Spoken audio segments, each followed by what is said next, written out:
Can you hear me? Okay, good. Make sure I have this going. And we're going to have a prayer, and we got some interesting stuff today. Difference between learning disabilities and learning styles. But why is this? Oh, I can see it on there, but not on here. My tech people are ones. All of you know what that means. Look at the screen. It's black. So, no, look at this. So how am I supposed to? I messed with it too much. All righty. I don't know if, shall I close it and open it? No, it was me fooling with the thing. Oh, it's all his fault. Yeah, this is going to be an interesting day because to tell the difference, how do you tell if someone has a learning disability? Very, very interesting topic. All right, well, while he's trying to fix that, I'm going to have the opening prayer. Let's bow our heads. Father in heaven, thank you so much for bringing us together. Thank you for this week. I pray that you'll be with each one today. Be with us. Keep our minds clear. Draw us closer to one another and to you. Amen. All right, so the first thing actually we're going to talk about, and whenever we get the slide up, that's fine. Yes? Will this help us be able to diagnose whether we had learning disabilities Yes. that were undiagnosed? Absolutely. Absolutely. Yes. Another thing that's interesting, there's a book called Shadow Syndromes by, who wrote Driven to Distraction? Hallowell. Yeah, so John Rady, I think, wrote Shadow Syndromes, and that's about the fact that there are people among us all over the place that have a shadow syndrome, meaning they don't have enough to be professionally diagnosed, just enough to drive the rest of us crazy. They're everywhere. They're in your churches. They're in your schools, coming to a place near you. Okay, so I know that the first slide I have up here is on advocating.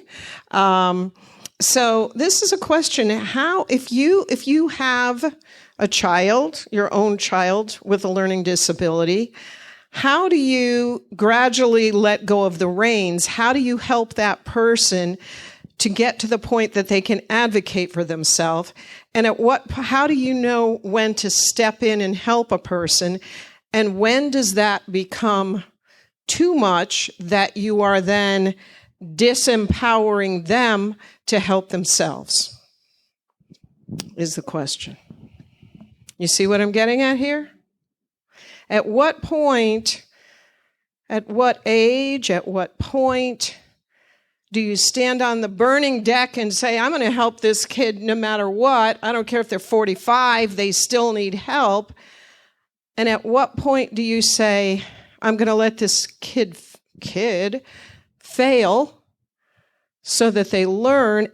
How much support do you give a person with a learning disability, and how do you teach them to advocate for themselves? And how do you see along the way that we're now to the point that I'm gradually giving the reins to them? Does anyone have any thoughts on that? Have you worked with your own children? Have you worked with other people? I see you nodding. It's not a defined thing, is it? It's not an easy thing. It's not an easy thing at all. Okay, let's put up the slides. And that's what the first one actually has to say. So we're going to talk about that a little bit. Okay, we will go right to here. Slideshow from the current slide. All right. I have here managing polarities. Are you familiar with the term managing polarities? You have a pull here, you have a pull here. Both of them might be accurate things, good things, but they're like opposite things, and they're both necessary to do. So it's important to provide assistance and support to people, right? And it's equally important to encourage growth and self-advocacy. So we have to think about that as we work with people, with children, with family members that have a learning disability or an emotional or social issue. to help them advocate for themselves. So we have 2 sons. Our older son has dyslexia and attention deficit disorder. Our younger son has a very serious life-threatening disease and emotional issues. So God gave us in the persons of 2 sons every problem known to man. So if you've dealt with it, we've dealt with it. So you have ADHD, you have dyslexia, you have bipolar, you have a serious physical problem. So we've had to think about this. And I know with our older son, who, we were getting onto the trail of attention deficit hyperactive disorder long before it was a household name, long before anyone knew about it.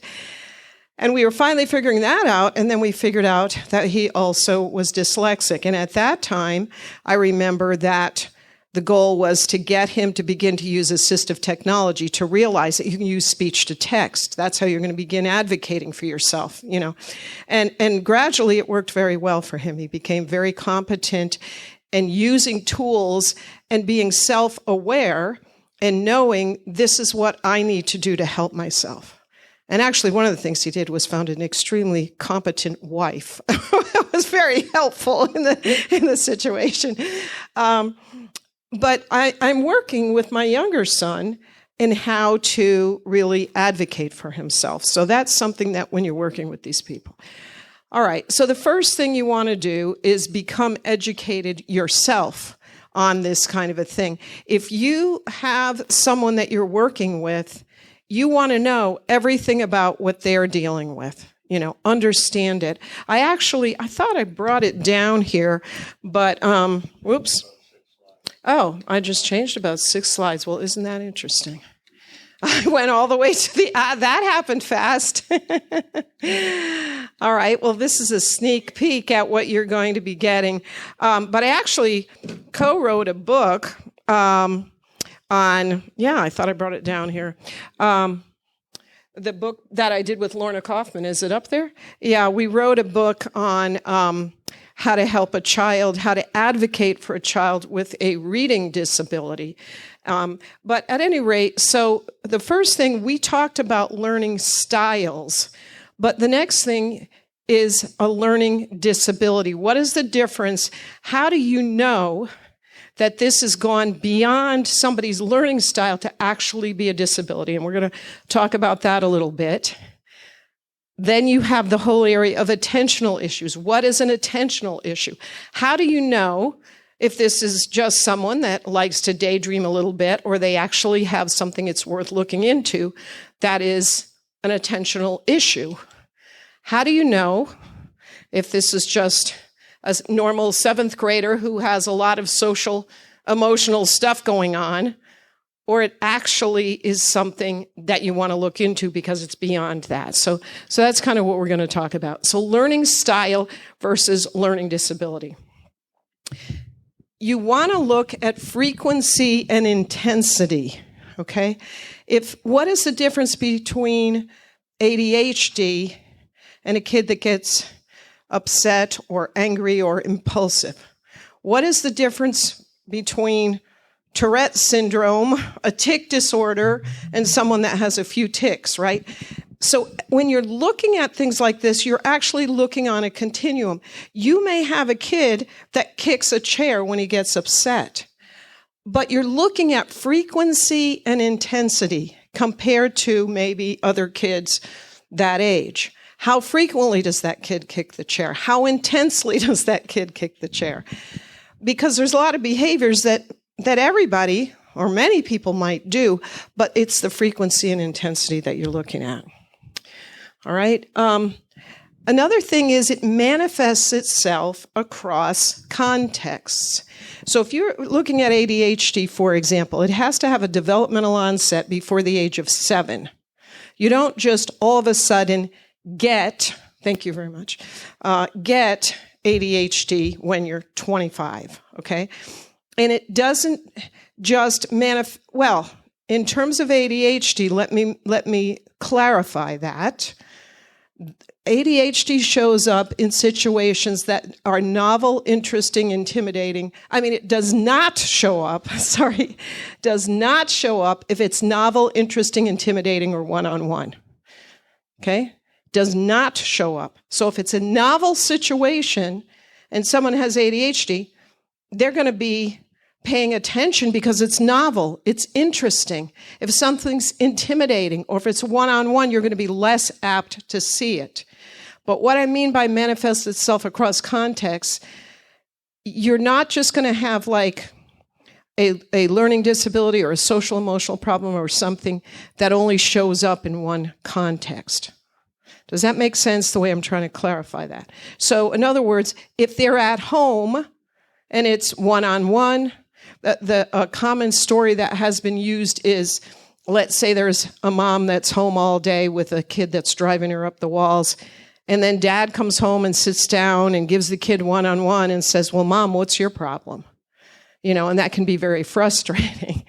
So if it's one-on-one, it's not going to show up. But on the other hand, if you have a kid that has only problems at home and never shows those same indications at school, then you're going to want to take a look at, is this really a disability or an emotional issue or an attentional issue, or is there something else happening in that context? All right, I want to talk about genotype versus phenotype. You see, today is very different because we've done group work all week, but I wanted to give you some heavy information on this. So a genotype is something that you are born with that. It's something that's part of who you are. A phenotype is something that you are manifesting the characteristics of something for a particular reason. So let's say a child would have ADHD. That's in their genotype. It's just kind of in their gene pool. It's who they are. But let's say you take a normal child, but you just put them in a trailer all day. They're all cooped up. Their parent is sleeping all day because they work nights, and you're telling this kid they have to be quiet. And this kid is just kind of a normal kid that wants to run around a little bit. And then they start looking like they have ADHD. But if you put them in a situation where they could just be a regular kid and go outside and run around, they'd be fine. That's more like a phenotype. That could be corrected. But if it's the genotype, you're going to have to work with it because you can't just correct it overnight. Or let's say a reading problem. Let's say you have a child that actually has a reading disability, which we'll look at. Well, let's say you have another child that has not had the ability to have books. When I was supervising student teachers at Providence College, we had a student who had been kidnapped by one of her parents and had lived in this little tiny room all by herself for like years with no schooling, no books, anything. Obviously, she's going to look like she has a reading disability because she had no opportunity to be exposed to books. So there are some times when something looks very much like something, but it's the context that's giving you that false positive. So it's just something I wanted you to be aware of. And all of this is something that really, it can be teased out by a professional. The other thing is the age of onset. Again, ADHD has a developmental onset before the age of 7. A lot of other things, like maybe bipolar and some more of your social emotional stuff, you start seeing it around junior high. And all of a sudden these things start coming out. But ADHD, no, you're going to see that a lot sooner. Developmental versus disability, that's another thing. I see some teachers that will say, and sometimes rightly so, this is just developmental, this child is not ready to read, and they might need another year or something. So that's another thing that comes into consideration.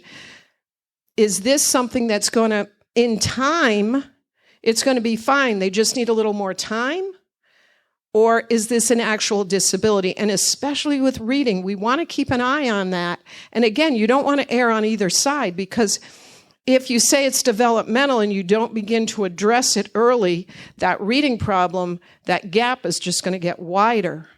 So you have to, again, if you have concerns or things of that nature, you want a professional really to look at that person. Now, any questions so far on some of this? I know it's very different from the way we've been doing our sessions up to this point.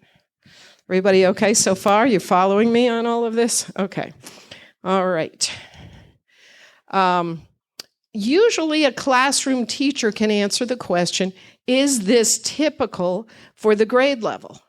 You know, when you're looking, if you have a classroom teacher, they've had, you know, if they have 20 kids a year and they've been teaching for 10 years and they have 200 kids, they can tell you this is not typical behaviors, or for a child this age, they should be able to perform a little differently. Then you can look a little more closely at it. All right, so we have talked, for those who have stuck with it all week, we've talked about our quadrant 4s who are very creative. We've talked about our quadrant 1s who need some time to reflect. Well, how do we know if this is just quadrant 4, a person who's very creative and outside of the box, or this is a case of ADHD? So I want to talk a little bit about ADHD. There are 3, and this is a really interesting thing. There's 3 indicators of ADHD: attentional issues, hyperactive issues, and impulsive issues. You could have a person with ADHD who looks very, very different, or I should say ADD, than another person with ADD, because you could have someone who has primarily attentional issues, primarily hyperactive issues, or primarily impulsive, or any combination. So 2 people with ADD could look very, very different. So when you look at attention, a lot of times we think of sustained attention. How long can somebody sustain their attention before they begin to get bored or lose attention? But there's also salient attention. Do they know to direct their attention to the correct thing in the first place? That's another part of attention. So if someone says, please turn to page 10 in your science workbook, and you have a child that turns to page 10 in their science textbook, they missed what was salient. So they're already off, so now they're on the wrong page, now they're confused. So salient is a type of attention. What do you direct your attention to? I remember when our older son, before we knew anything about ADHD, and we just thought we were the worst parents in the world, the teacher of his preschool class said that she was, trying to tell him, you're not supposed to be there. And she called us after school to talk about this meeting. And she said, I was telling your son he was not supposed to be at that station. And do you know what he said? He said, you have long fingernails. Now, I chop my fingernails off. I don't want to bother with long fingernails. It's too much work for me. So he wasn't used to long fingernails. So to him, here's this woman with these long, shiny fingernails talking to him. And what was salient to him at that moment was the long fingernails. But to her, it looked like, what's wrong? And no one knew about ADHD. He's 40 now. So no one knew about it. And to her, it was almost like disrespectful. So what is salient in a situation? So when you are working with a child that has, say, a problem in this issue, you have to direct the attention to the salient task. You're taking your highlighter, you're underlining in yellow, you're directing attention to it. And I know with our son, when he was young, he would get so flustered every time we would try to teach him his spelling words. It was overwhelming. It was like you said to him, here's one of these tiny paintbrushes and a paint by number kit. Now go paint the whole house. He was always, I'm flustered. And he would take his pencil and scribble on the floor. So then I would fold the paper and say, just look at that word. Just look at that one. And then he would be okay. So don't forget, it's not just how long you sustain the attention. And then, of course, for sustained attention, you need to break up the task. Speaking of which, since I've been pontificating for this long, I'm going to ask you to turn to someone close sitting next to you and talk to them. Do you know a child with a learning disability? Have you worked with somebody? Are you a teacher? Are you a parent? Does any of this resonate with you in any way? So turn to somebody beside you and talk for a little while so you have some time to respond.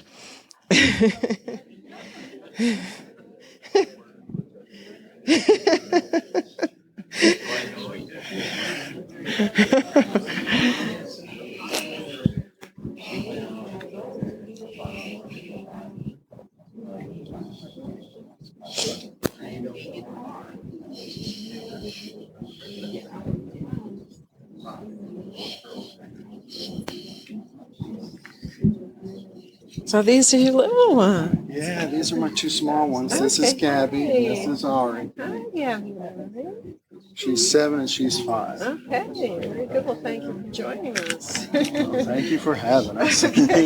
We're talking about, we're starting by talking about ADHD, and there's two kinds of attention, sustained and salient. Salient is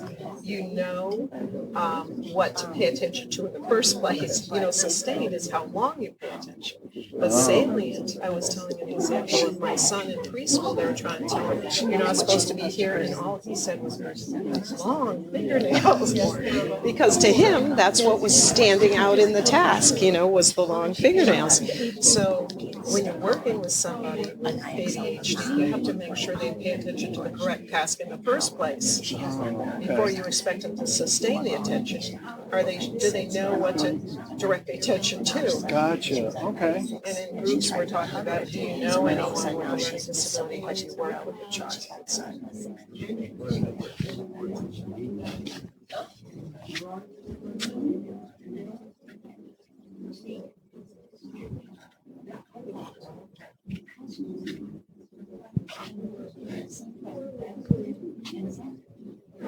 Okay. Okay. Yeah. And then once you do this, I'm going to borrow someone else's paper, because the way you're going to score this is I'm going to give you letters that you're going to need to put in various orders, A, B, C, and D. It could be B, A, C, D. You're just going to write that down on each one, and then you'll add up all your A's, all your B's. So like if you have 2 for B, that's 2 points. Say this was a B, that'd be up to 5. So you're going to add. Okay. So I'm going to ask her if I can borrow. Really? Absolutely. Did I borrow your paper already, or may I borrow your paper? Or did I already take it? I need the one with the A, B, C, D, etc. Yeah. Okay. This was somebody's. But Oh, okay. it was Well, heavily noted. I'll give it back to you. Okay, so you're going to have to put this CBDA. This is consistent. So you just copy these letters for the codes. Yeah, by each one. So you're going to put C, B, D, A. Then you can put D, B, A, C. Exactly what she has. Oh, I see. Not according to the number, just according to According to letters. hers. Put her, just copy it exactly what she has.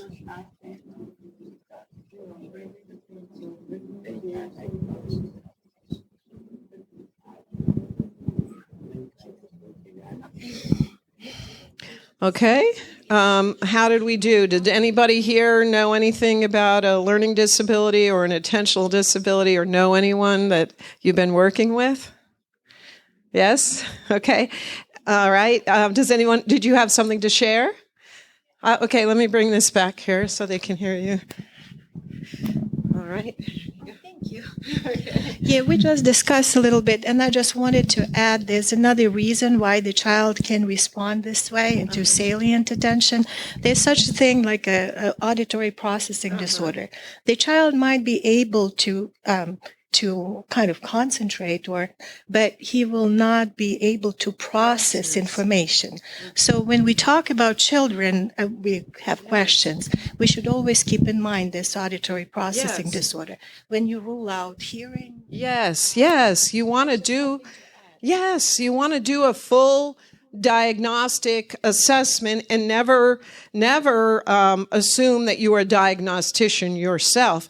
Interestingly enough, even if you were to have a full diagnostic workup, even a professional hesitates to say, this person has this, you'll know that they will say, this child has the characteristics that would suggest to me the appearance of. So yeah, we have to be careful, and they could have an auditory processing. All right, so that's a little bit on the attentional part of the ADHD. Now, hyperactivity, yes? Does the nutrition has to do with hyper? Okay. All right, I need to duck now because this is where everyone throws rotten tomatoes at me. Seriously, I will tell you what the research says. The research says that some children respond to diet, but it is idiosyncratic. In other words, one child, maybe tomatoes would cause them to be a little more hyperactivity. But there's no one thing across the board, and I'm going to get ready to duck because people hate me when I say this. They honestly do, and this has been going on with me for decades, but I'm very in touch with the research. Sugar does not cause hyperactivity according to the research. They have done double-blind studies. They have told people, you don't know what you're eating. They've put them on restricted diets. There is not a direct causality between that. When our son was very hyperactive as a child, oh my goodness, people were trying to give us every possible remedy, to the point that there was research that people were trying to find stuff that said, tight underwear could cause this. Like, all right, let's loosen everybody's BVDs and make a perfect world here. It's not that easy. And if you have a child that's running around wild and somebody's like, well, just cut the sugar, would that would solve it. Would that would solve it. My son is now 40 years old. The man is a vegan, and he is so hyper still. God bless him. So it's not quite that easy. I've had people for the last, and I'm saying 20 years, 35, 40 years, would give me stuff like barley green, and this was going to solve the whole thing. It's not that easy. And I have met his biological mother, and my own son said to me, Ma, I know I'm wound up. I know I talk a lot, but oh my, when I met my mother, it's like, she's even worse than me. So, but it's a beautiful thing. I actually love people with ADHD. They're wonderful, interesting people. So hyperactivity, again, remember, it's frequency and intensity. Just because a person is high energy does not mean they are diagnostically hyperactive, right? So you're looking at frequency and intensity, and you're looking at the context, and you're looking at what is developmentally appropriate. It's developmentally appropriate for a 2-year-old kid to be running around. So you're not diagnosing a kid because they're 2 years old and running around. All right? The last one is impulsivity. How impulsive is this person? To what extent do they just act now and think later? Now, there was a test. Actually, my younger son has some of this as well in a very different way than my older son does, and neither of them are biologically related. Like I've told you, they're both adopted from birth. But there was a new way of testing, and I had my doubts about it. It was actually interesting. When my younger son went to have some assessments done, they put him in a chair, and they had some kind of a screen, and they said, every time this particular image comes by, I want you to click on it, whether it was a triangle, star, whatever. Click on it. Well, the test was to test you for all of these three things, AHI, attention, hyperactivity, and impulsivity. The chair was testing you for how much moving around you were doing. If you did not focus a lot, you would click too late on the images that came by. If you were, so that would test the attention part. The chair was testing the hyperactive. If you overreacted and the thing wasn't even on the screen yet and you were clicking, you were diagnosed as impulsive. So they were looking, and my younger son was diagnosed as highly, highly impulsive when he was a teenager, and that actually played out like a prophecy. a highly impulsive young man. So you're looking at these three kinds of things in terms of an actual diagnosis. And of course, then there would be a Likert scale, and if you were to have an assessment, it would have to be across context. What does this child look like at home? What do they look like at school? And a Likert scale means on a scale of 1 to 10, to what extent do they demonstrate these behaviors? So that's a little bit about ADHD. Questions on ADHD? Or the difference between ADD and ADHD? Yes.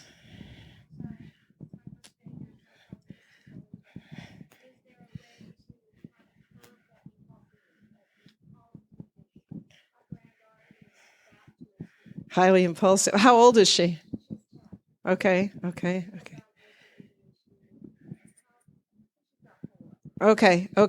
So she has that risk-taking behavior.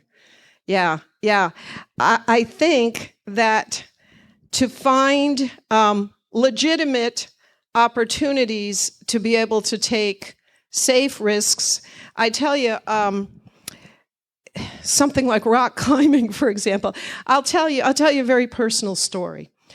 So our younger son, was giving us an immense amount of grief when he was a teenager, to the point that we were like, you cannot live here, and punch holes in the wall. So we decided, interestingly enough, the textbook company for the Adventist Church, the reading company, was put out by... there was a woman that was part of the one that had written many of these books. And right about this time, I went to this presentation by this woman, and I found out that she had this ranch or something for kids that were troubled and had problems. So I called her and I asked her, I said, I need to do something with my son because he's becoming, he was so impulsive and risk-taking. And so she told me about this organization. She said there are these psychological wilderness treks, and if you go through this organization, it's a good one. So I called one of these places and miraculously was able to get him in. Now, this was a time that he was probably barely 18, and we had told him, you cannot live here and do this, and he was in a bad place. And so finally we convinced him to go on this psychological wilderness trek. And they went with some people that were very professional, psychiatrists or whatever, and a dog, and a handful of kids went on this thing. And it was very, very difficult. We were living in Florida. We drove up there and we dropped him off and went home, and we knew that for the next couple of weeks, he was going to be hiking, out in the middle of nowhere with people we didn't know. And so we found out later that when they got there, they began to hike, and he hiked about halfway in, and he sat down and he said, I'm not going any farther. I don't know how long they had hiked, whether it was 4 hours or what. But he said, I'm not going any farther. And they said, well, what are you going to do? How are you going to get back? And he said, I'm going to hike back out, and you need to send somebody to pick me up because I'm done with this. And they said, well, you think you can hike back out? He said, yes, I can do that. I know I can do that. And they said, well, do you realize that you're halfway in? So if you spend the time hiking back halfway, you could spend that same amount of time hiking forward, and you're going to be to where we're going, where the waterfall is, where the rock climbing is, where all of this. And it was a life-changing moment that to this day he hangs on to. Whenever he is at his very end, I say, if you push a little more, you're going to be further ahead than if you go back. So anyway, for the next couple of weeks, they took them through some very risky things. They went rock climbing, they went caving, and by participating in a safe context in risky behaviors, it did change him. So if you find a healthy way to participate, this may be a person that would be amazing working on an ambulance, if you have opportunities. I just went, I go around to a lot of colleges. I just went to Union College and found out they are the only ones that have this amazing degree. I forget what the acronym, but it's like they learn all of these life-saving skills and they take them on some of these kinds of treks, and they have to do some very dangerous things. But that might be just the ticket, for people of that nature, is to give them healthy risks. And in the middle of this thing, what they did is these kids that went on this trek had to go into solo. They had to go into the middle of the woods by themselves. All they had was a whistle in case there was an emergency. And I think they gave them a shovel to bury their own excrement, and that was about it. And for 2 days, they were in the middle of the wilderness. So all of these people, kids, teenagers that had pushed the envelope, that thought they were all that thought they were so risky, that thought they could do it all by themselves in the middle of the dark woods. And then what they did, which they did not know that the people in charge of this had any contact at all with those of us on the outside. They asked us to have anyone in the family write an encouraging letter to the young man or the young woman, as the case would be. And while they're on their own, in the dark, in the middle, of nobody helping them, having to figure out how and what to eat, how and what to do, someone hikes out and puts a pile of letters from the people at home, validating. So, yeah, it was like, whew, it was unbelievable. So I would say if you have a risk taker, give them some very healthy risks. Get that young woman involved in doing some things that she's going to feel a sense of accomplishment, and she's going to feel a little scared. It's going to push her. All right, so that's a little bit about ADHD. Now, I think I might have, yes. Oh. Yes, absolutely. Thank you. That's what it is, IRR. So they have a degree in international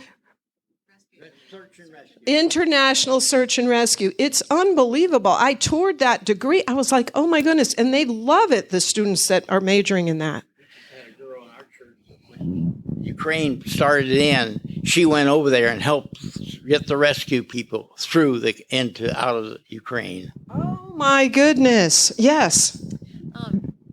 So our oldest child has ADHD, and if there's one thing I could tell the whole world, that is that research shows that ADHD kids have actually a chemical difference and a physical difference within their brains. The areas that control impulsivity and attention actually are physically smaller. When you look at scans of all kids' brains, that area is actually smaller, and the reactions are slower. So that's why something is out the mouth before they thought carefully about it, whereas your average Joe is going to think a little bit more before they say something. And so that's one thing I would love for the whole world to know, that it's actually it's a real difference. It's not made up. Yeah. And that's why the research is saying that taking away their sugar doesn't correct it. It's because it's actually a physical and a chemical difference. Yes. Thank you. Do you know that when I got my doctorate at Boston University in the mid-90s, my first advisor didn't believe ADHD was real. I had to fight back then. So at least now people understand it. But I mean, that was my major professor. Yeah, but it's real. It's real. And if you do not have a family member with a disability, or you do not, well, then have a little mercy when you see other people struggling. In my research for my dissertation, I worked with families, and I had one family that told me they had a child with Down syndrome and a child with ADHD. When they went to a restaurant, if they brought the child with Down syndrome, people would be coming from other tables. Oh, you're such a wonderful parent. Isn't that nice? You're so good to your child. If they brought the one with ADHD, people were coming over there. Can't you get your kid under control? Because they couldn't see that. They were looking at it as if it was a parenting problem. All right. So what about ADD versus quadrant 1? What if you have... Now, we talked about quadrant 1 is someone that needs time to reflect. Well, what's the difference between that and somebody that has ADD without the H? So again, you're looking at, is this a person who just cannot rein it in? And you're looking at a pattern on the report card.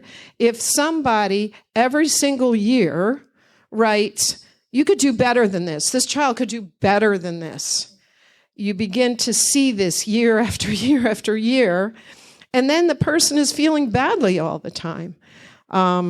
Like, what's your problem?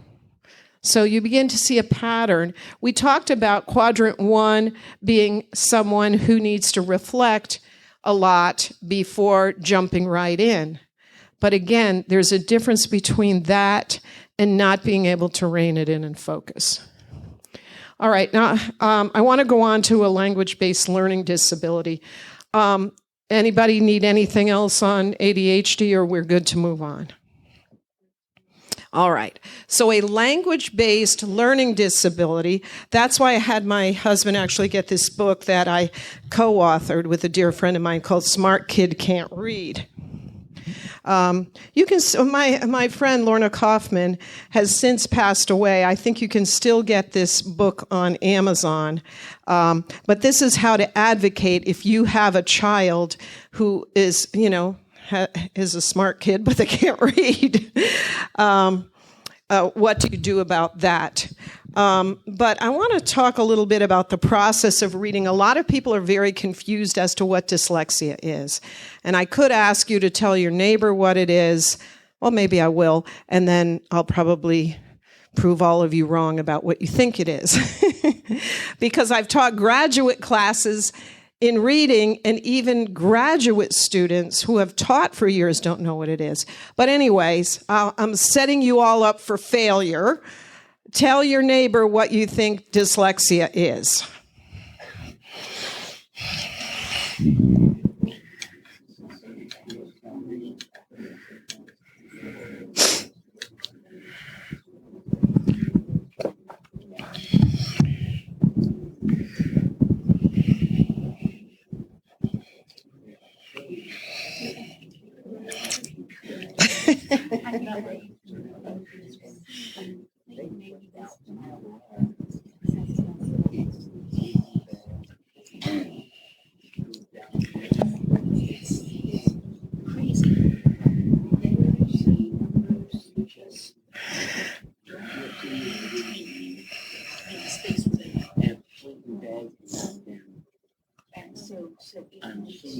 Set people up. I asked them all to tell their neighbor what they think dyslexia is, and usually people get the question wrong. So, all right. So, does anyone want to tell me so I can shoot you down?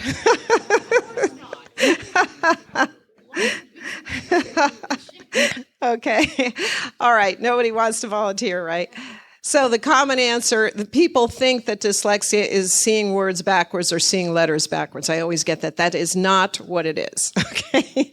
All right. There are two types of dyslexia. You can have a phonological or an orthographic problem, or you can have what's called the double deficit. Most common is a phonological problem. All right. So a phoneme is the smallest unit of sound in a language. Like in chemistry, what's the smallest unit of matter, for example? The atom. Oh, now it's the quark or something.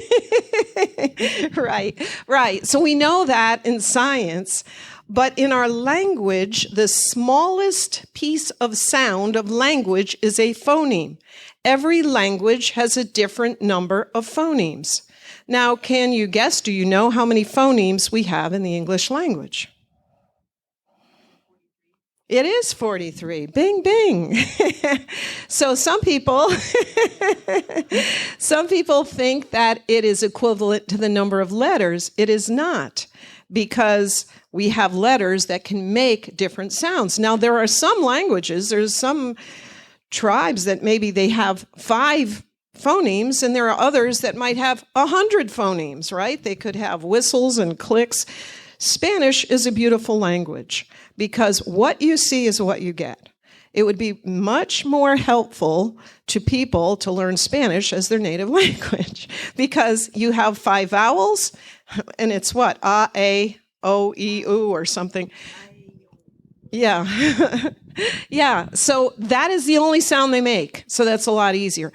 But anyway, a person who has a phonological problem has a very difficult time sequencing phonemes. So they're not hearing the phonemes in order. So it makes, and that's the processing coming in, and it makes it difficult for them to even spell correctly if they're not hearing it correctly in the first place. It's not a hearing problem, it is the ability to sequence. One way that I have discovered, I've kind of thought about this, that you can really understand what it means to not get the phonemes in order is that I'm going to have you say a, what do you call those things? Tongue tangler, all right? So I'm going to tell you something, and you need to think about it, and then you need to try to say this, okay? What I want you to say is a box of biscuits, a box of mixed biscuits, and a biscuit mixer, okay? So think about it. A box of biscuits, a box of mixed biscuits, and a biscuit mixer. Now try to say it.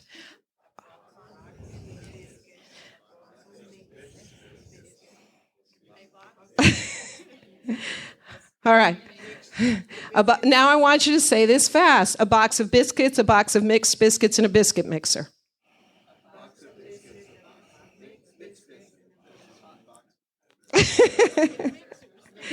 All right. What is happening is the brain is a pattern seeker. No, there is one that keeps, the phonemes keep switching.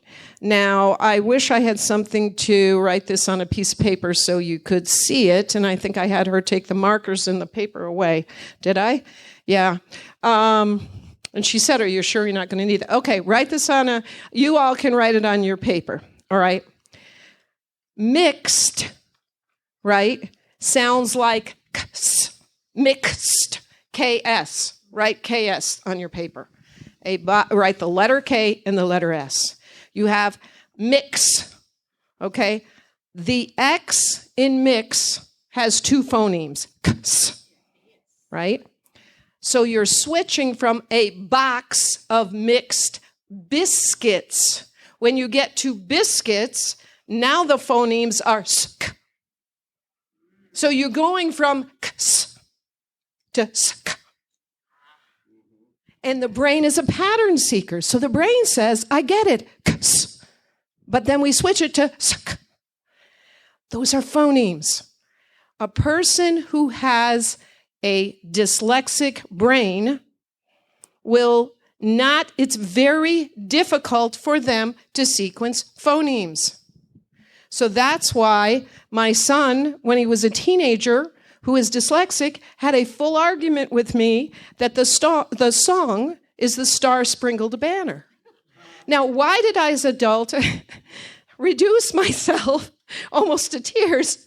You have to believe me. There are others who know this. It is the Star-Spangled Banner.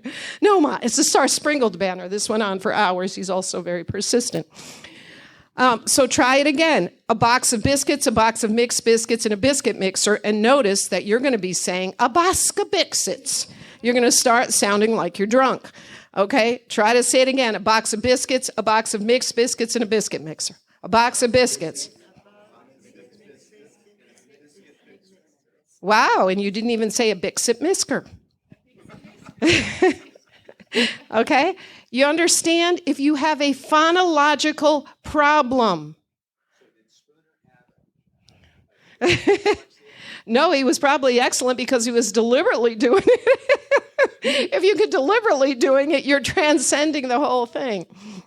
I remember, and it can actually be very funny. Sometimes they can get the rhythm right. My son used to sing, "I come from Alabama with a candle on my knee." So, yeah. There were all these words that were like, wait a minute, what's going on here? But you hear a kid long after they should be saying this, saying Paschetti. Right? So if you have dyslexia and if you have a phonological problem, you have to be taught a sequential program that will teach you the individual sounds, the phonetic sounds, and how to put them together and teach you syllable types and all of that. There's no shortcutting it. So it's not going to immediately solve the problem to get a pair of colored glasses or something if you have a phonological problem. All right. The other part is an orthographic problem. And many of these people have the double deficit. An orthographic problem means you do not form a picture of a word in your head. So that means if you're teaching students and you write something on the board and you say, copy this, and everybody's looking and copying, and you see one kid that's, right? They're having to continually look at the board because they do not form a picture of a word in their head. That's not, now somebody said, but I don't understand this. Kid's an artist. They form visual pictures. It's not the same thing. So if you see someone who is spelling words, like say the word went, they're spelling WHENT, not to mention anyone in particular, but if they do, that could be an indication of something. Trying to figure a lot of... Well, let's just say, and I know this is wrong, and if you were going to throw the Rotten Tomatoes at me for the sugar thing, you're surely going to throw the Rotten Tomatoes at me for this. But you're looking probably at the only person you will ever meet who red-inked love letters from her boyfriend correcting the spelling. Now, that's just wrong. That is just wrong. But anyway, moving right along. So if you see somebody that, and again, a disability by definition is a gap, right? So this means that there is a gap. You would not expect to see this. This is a highly intelligent person, and they're making the kinds of mistakes that you would not expect to see as a match for their intelligence level. So that's why we have to be really careful if we have people who are dyslexic or have ADHD. First of all, you want to use person-first language. You never say an ADHD kid. A person who happens to have ADHD. It's a big difference. Big difference. Another thing I always think about that I read somewhere, they were not slaves, they were people in bondage. Changes the whole dynamic. They're not dyslexics, they are people who have dyslexia. It's a big difference. Okay? So if you have the double deficit, you're having trouble sequencing the phonemes and you're having trouble picturing a word in your head. If you have an orthographic problem, then you want to do things with highlighting things. You can make the shape of the word, trace around it. You're trying to direct their visual attention to that word because a person with an orthographic problem is going to have a lot of spelling problems because they're not forming a picture of a word in their head. So what do you call it when you have a student who, with consistency, will do numbers backwards, or they see words in different order than what they are? Okay, so if they're doing things backwards, my guess would be an orthographic problem because it's harder to have a picture in your head of what that looks like and holding that in there. And there's also dysgraphia, which is a problem with numbers. You know, so there could be that. Yes.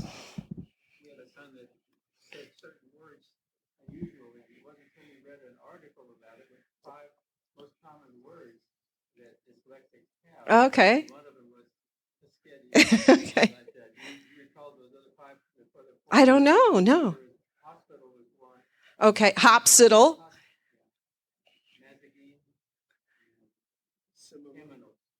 Oh, yes. Yes. Well, you see how it would make sense. That's another way they can drop off syllables in the middle of a word when they're spelling, because it's hard for them to sequence the phonemes, all the word parts. So if you see somebody, and when you're learning to first sound out words, the easiest thing to begin to hear is the initial sound, followed by the final sound, followed by the middle sound. So anything in the middle, if you have a 2-syllable word, hospital, that's tricky to hear this. So, yeah, Hopsital would make sense. It was funny because my older son then having dyslexia, and then my younger son was very tiny, and he was saying things like sea anemone. I was like, oh, wow. He was sequencing all the sounds of the sea anemone.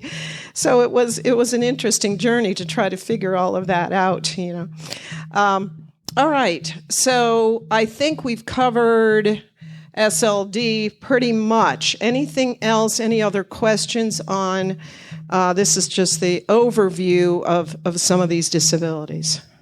All right. Somebody's blowing up my phone in the meantime. I can hear it going there. All right, what about social emotional? So the first thing you want to ask, if you begin to see some things that look like behaviors that are pretty intense, social and emotional, is something else impacting my child? Did that behavior change all of a sudden? Did something happen that was very disturbing that child did not indicate to you? Or is this the beginning of some kind of a social or emotional concern? So again, we're not diagnosticians, but as parents, as teachers, we want to look at this, Was this a sudden change in behavior? If so, then something externally may have happened. But again, you do see more at the junior high level that you do begin to see sometimes some of these behaviors that have to do with. Do you understand the difference between bipolar and borderline personality disorder? Okay, so bipolar, you have these waves of these ups and downs. Borderline is a person who can go from 0 to 100, boom, and they're ready to kill themselves, and then they're out of it. A common example of a borderline would be they have a fight with their girlfriend, they're extremely upset, they're gonna jump off a bridge. They drive to the bridge, they're ready to jump. Somebody comes by and says, "Do you have the time?" They say, "Hang on a second, I gotta check my car." And they check, "Oh, it's 12:30," and then they drive off and go home. Okay, so it's not like the regular ups and downs. With borderline personality disorder, you don't know what can set that person off, and they can go from 0 to 100, and everyone around them is just can barely handle it because it is that intense, and then they're over it, and you're just trying to pick yourself up from the floor for having had to deal with it. All right? It's intense. Take my word for it. All right. So just to look a little bit at diagnostic assessments.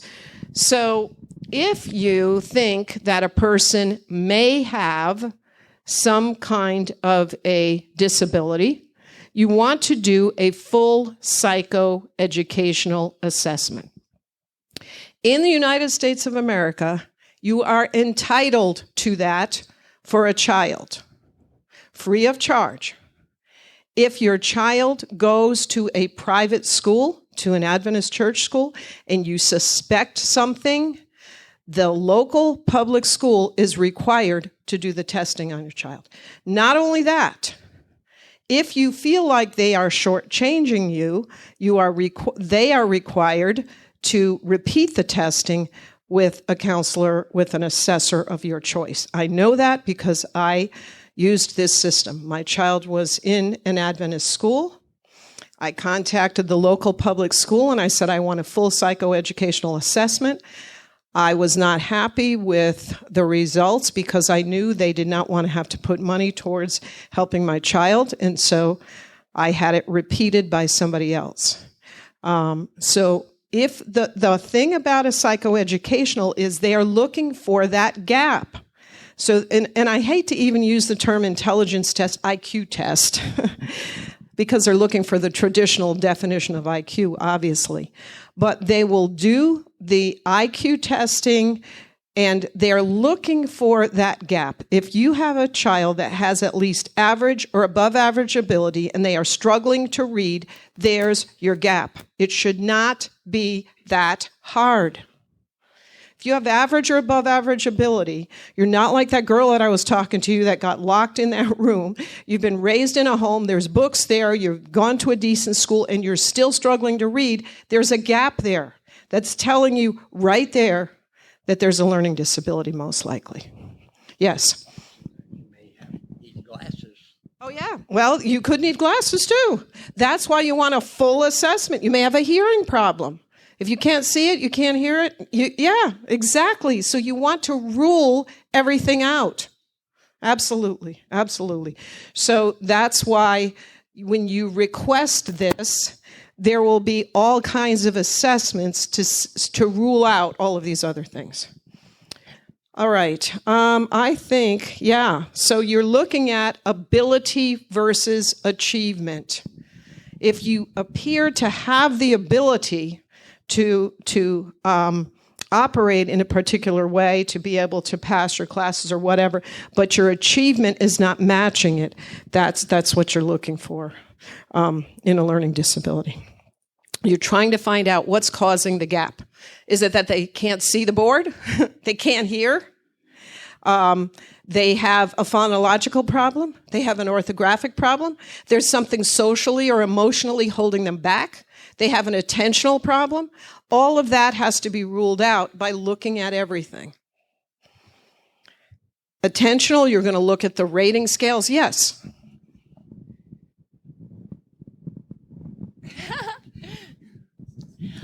I wonder if there is a flow chart somewhere that teachers can use. Okay, do I see this? Yes, no. If yes, then we go this way. Okay, then I check this. Just like doctors have flow charts for everything to get down to a correct diagnosis. Do they have that for teachers for all of these things? Okay, so the Adventist Church has what's called REACH, and I don't recall, do you recall what the acronym stands for? Yeah, so, and there is a whole website that REACH puts out. Now, whether there's a simple flow chart, I don't know, but it will walk them through all the different indicators and the disabilities and all of that, and there's a lot of rich resources on REACH. So that is the, and that was not there when I first came in as Associate Superintendent of Florida Conference. We had nothing like that. So they've worked for years to build that up with all those resources. It's called REACH. You know where the website is?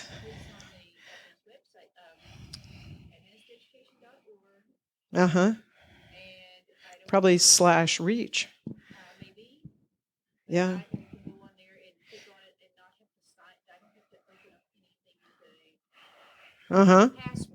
Yeah. She's going to help.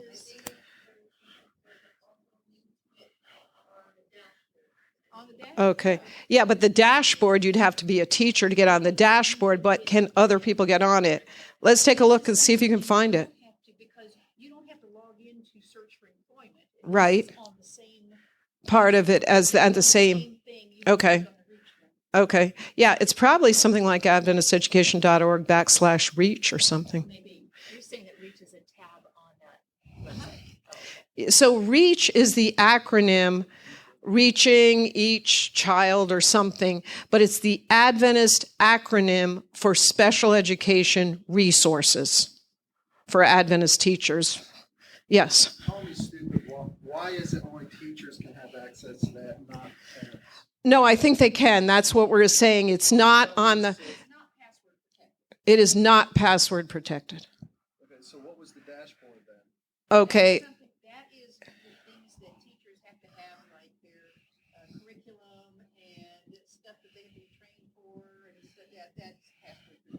Okay. Did you find where it is yet? Is anyone looking for it? Okay. Let's see if we can pull it up. Yeah. Well, maybe I should pull it up here and show people. All right. Let's just see. So did you go to... AdventistEducation.org. All right. Let's do that. Are you kidding? That one doesn't even come on. So. All right. All right. Yeah, we're going to go to AdventistEducation.org. We're going to go to resources. And let's see. Here it is right here. Oh, the screen is not changing.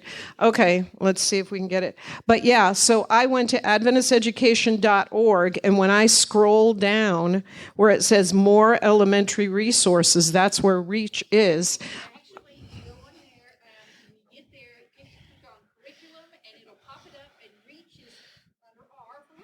Yeah, and it's actually on this first page when you scroll down. Yeah, I don't know why it's not mirroring. Sometimes you might have to go off and back on again, but there's a lot of resources on there for that. Yeah, this is server stuff responding. Oh, look, you're still seeing that. Right there, mirror.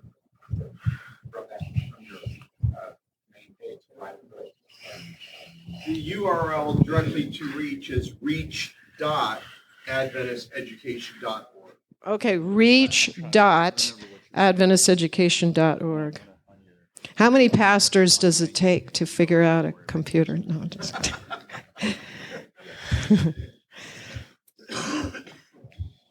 I appreciate the help for sure. Yeah, I mean that, and it is really a great resource. I was happy to see that through the years they're adding things to that. So there's scales, there's different things you can use on there.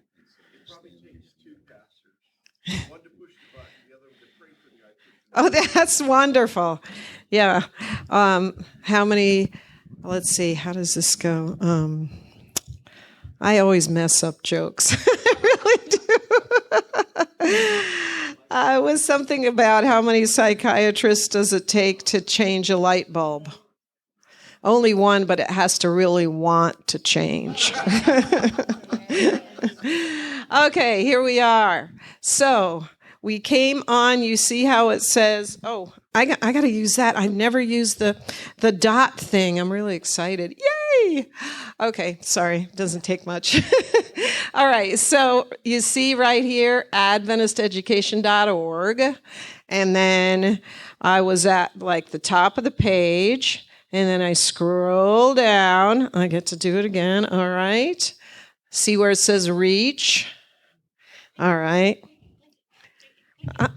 Wait, I'm going to click it on here. Okay, look, inclusion in elementary, how to plan early childhood, accelerated learner, behavior concerns, inattentive, hyperactive, impulsive behaviors, and it tells you what to do about it. So all of you are able to access this. Okay, so thank you, for asking that. Yeah, these are all your Adventist resources are right there for everybody that wants them. Okay. You have Reach resources.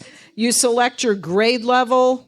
You select a keyword, and you can figure it out. So it's a beautiful resource. They've taken years to get this going.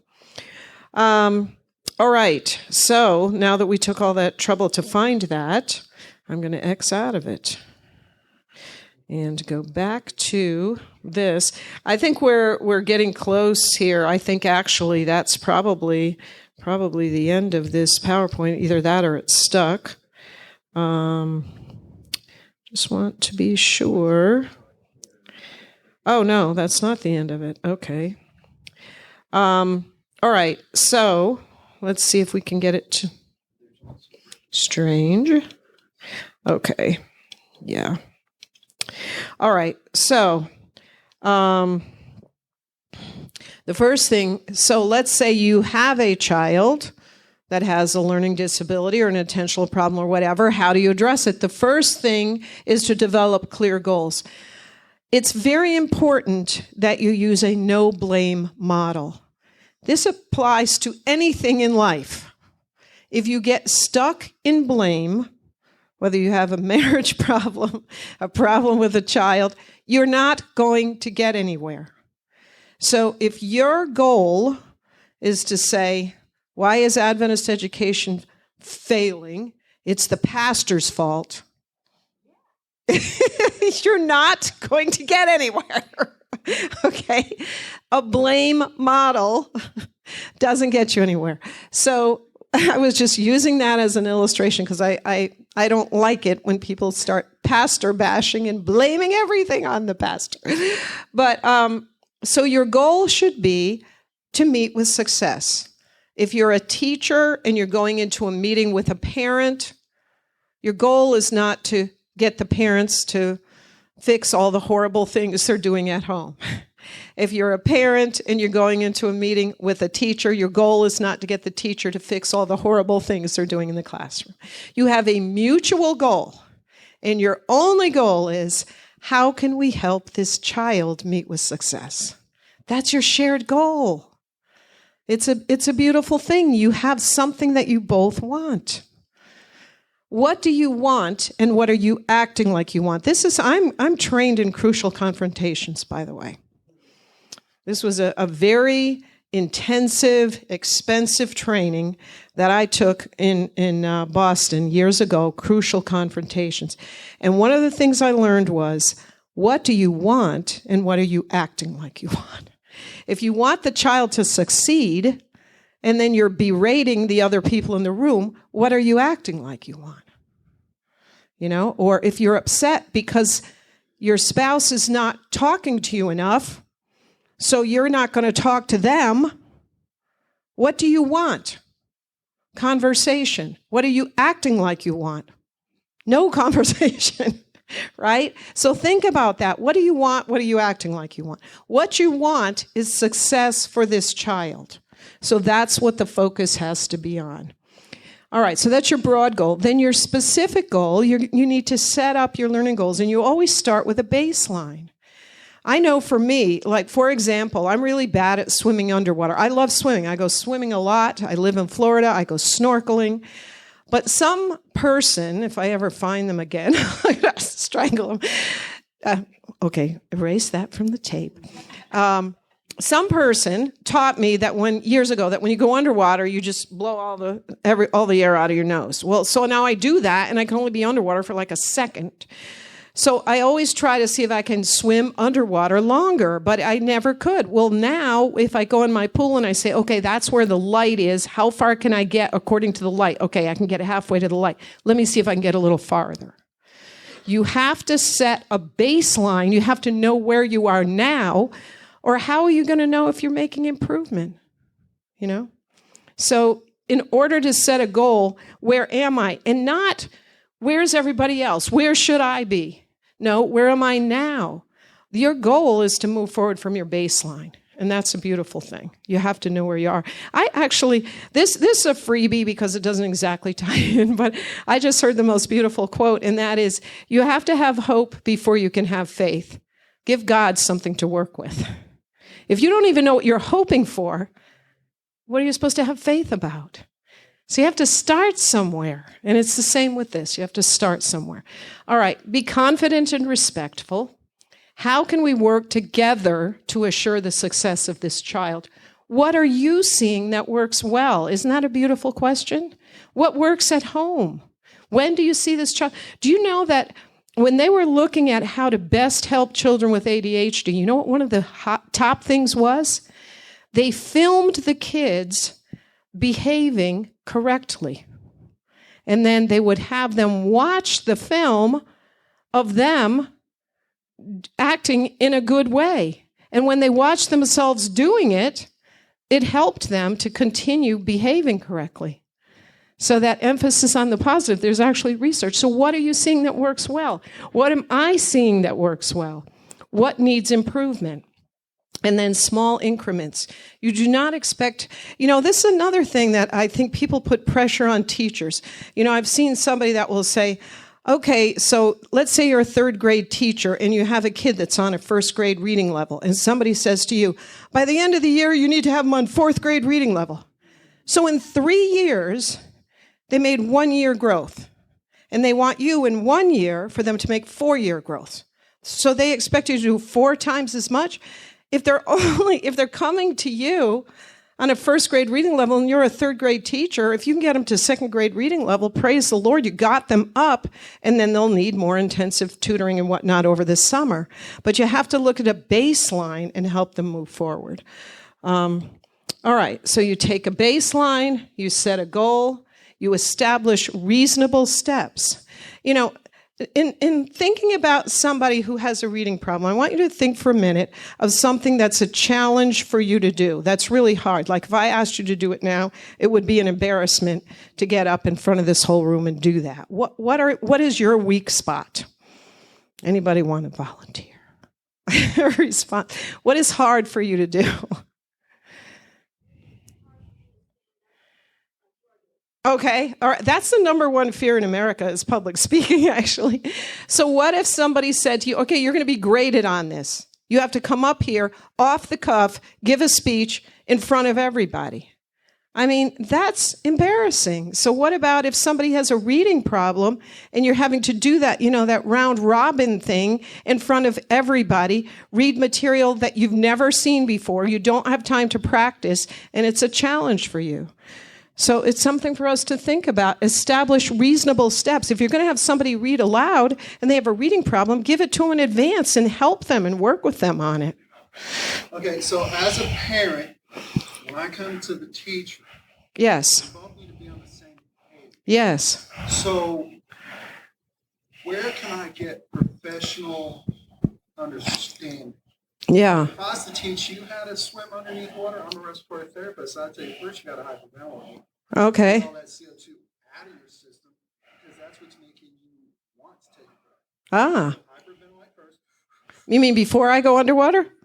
Oh, I'm learning something. Take a big deep of oxygen. Okay. Your blood has little CO2 in. Okay. Your body's going to use the oxygen, produce the CO2, then you're going to want to breathe. So get as much of that CO2 out of your blood. Okay. Get in the oxygen. So while you're swimming, it's doing the Yeah. reaction. Okay. So see, that's one professional telling you. Right. Thank you. So where would I be able to get that professional? Right. I think if you go on that REACH website and look for the particular disability and start reading, see that I didn't know any of this stuff. I mean, look.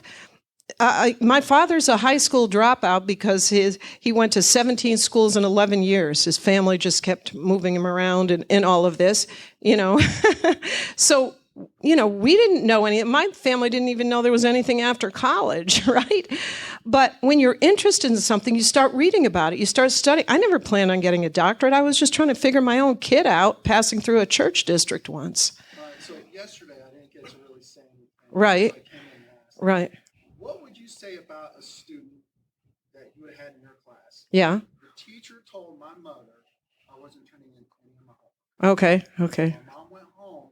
All the homework that I had done was in my class. Exactly. To this day, I can never remember the teacher ever asking Yeah. me to turn the homework in. Yeah. You didn't even realize. You missed that part of the task.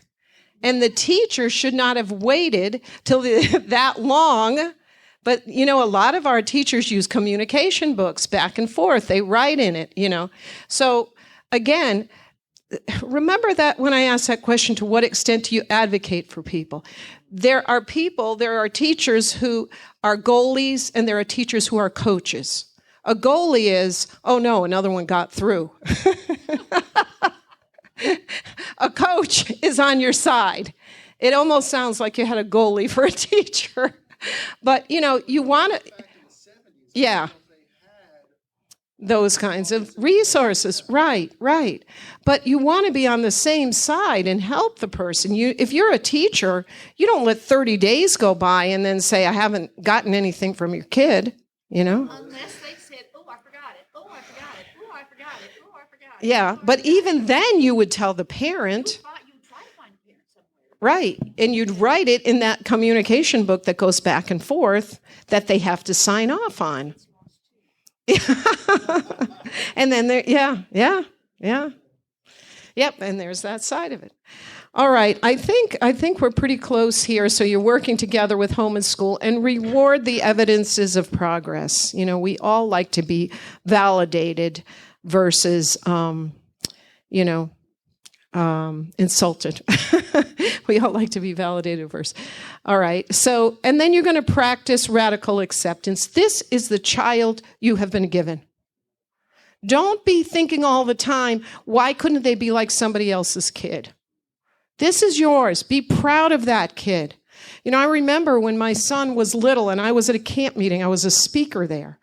And my son was running, I guess, in the playground. Apparently, he went backwards up the slide and told everybody they couldn't go down until they told him the password or something when he was 5. And so, and he was doing all these kinds of things. And so I was in the playground, and I know, because I was a pastor's wife, I was assigned to have duty in this playground at camp meeting time. And somebody didn't realize that he was my kid. And so they came up and said, somebody's got to get a handle on that kid, and all this.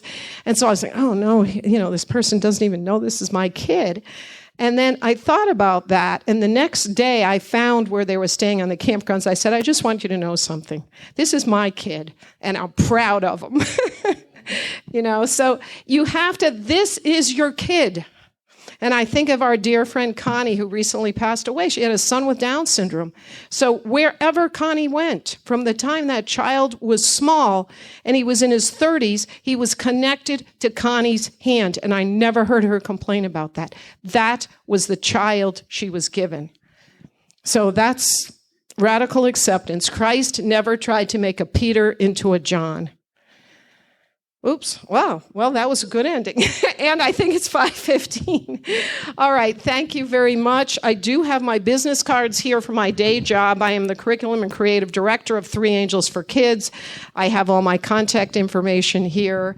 I write curriculum for K-12 on the Three Angels messages for my day job. So thank you very much.